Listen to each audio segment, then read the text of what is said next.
fans, we rule North London. God bless Arsenal. Yo, blessed day everyone. Blessed day everyone, you know. Welcome to Arsenal Referee and Coach TV. Give thanks to life, life and strength. Give thanks to another day. Still seething, still ruined, you know what I mean? Still gutted after that result against Brighton over the weekend, and I'm still recovering from my flu. But yeah, just feel like Arsenal always get the rough end of the stick. Our decisions, the harsh decisions, the controversial decisions. You know what I mean?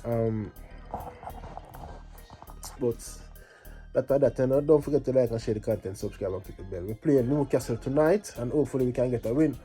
Mikel Arteta in his press conference says he's going out all out for the win. He wants to win it. He wants to win the cup. See, we need a trophy, even though the Carabao Cup is the last priority for me. But we're still in the 4 competitions: Champions League, Premier League, Champions League, FA Cup, Carabao Cup. But we still need to win something. You know, some of the fans them, the kids them want to win something. You know what I mean? But we're going to talk about that game tonight. Newcastle. We know Newcastle is one of our bogey teams and rival team. When they play Arsenal, they always come physical, a lot of tricks, try to get in our heads and them thing there. We see Brighton tried it over the weekend and incompetent Taylor bought it. You know what I mean? Yeah. So the game against Brighton over the weekend, clearly never a penalty. When I first saw it, I was like, never a pen. That's a clash of heads. Both players honestly going for the ball. Saliba wasn't late nor nothing.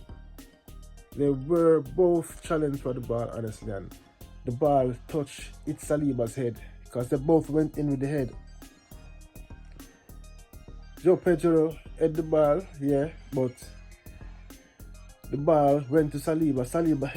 It touched Saliba's head because of his momentum taking him, and he just caught Pedro.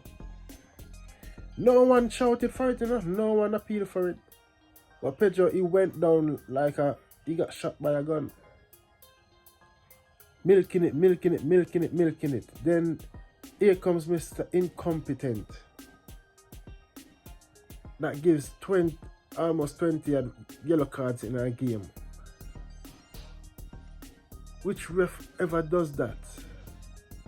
I watched him referee this season and he gave like Chelsea, was a Chelsea match? He gave almost 20 cards.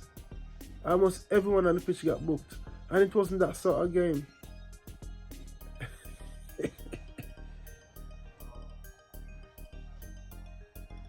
And, boy.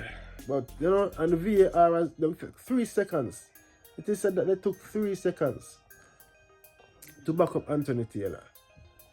And, you know, they don't want to let down their fellow colleagues. I say, yo, you got it wrong. Anthony Taylor and Michael Oliver, they said, is deemed to be the 2 top referees in the English football. So the other referees, it's like they're scared to say, no, you got that wrong, you know, go to the screen.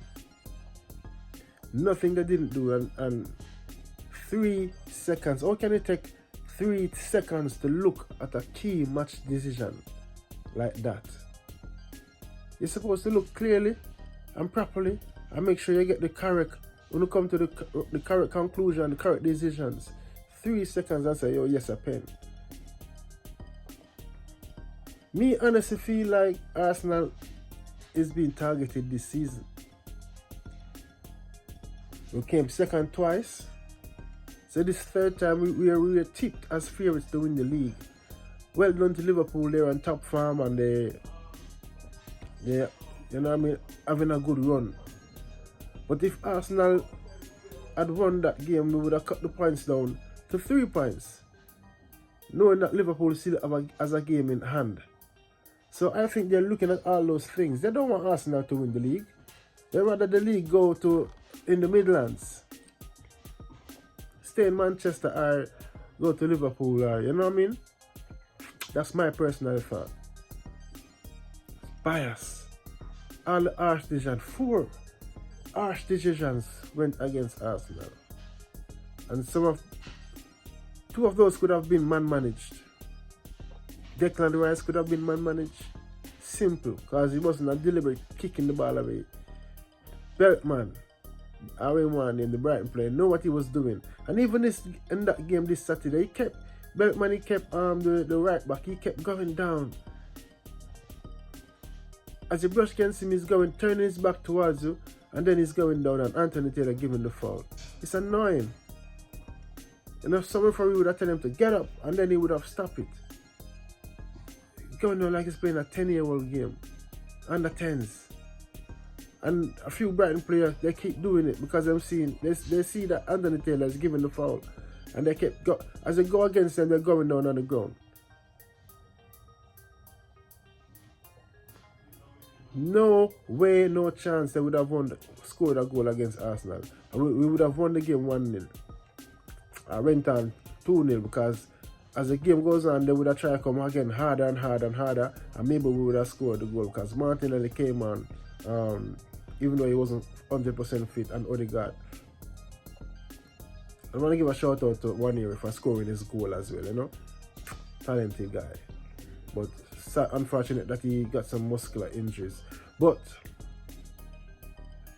some Arsenal fans, oh, what about we got our chat? We didn't perform in the second half. Yes, we didn't perform, but at the end of the day, how many times Liverpool win games that they don't perform this season? In the Champions League and the Premier League. But they still won the game.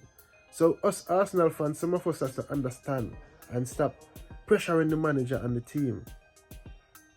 If we get rid of the manager, who's out there to get? We go back to square one again. Thankfully, Mikel Arteta has us challenging in all fronts every season. Back in the Champions League where we belong.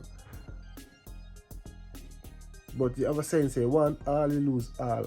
And that goes out to some of you Arsenal fans. Yes, we didn't play well in the second half, like I was starting in the first half against Brighton, but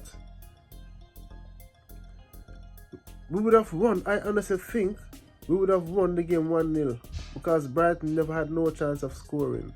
And it's like these officials, match officials, they're waiting for one moment to give something against Arsenal, something that's not plain and straight to say you got it wrong. They need something debatable where different opinions. And that was the moment, that little clash of heads between Saliba and Pedro, and he gave the penalty. Never happened.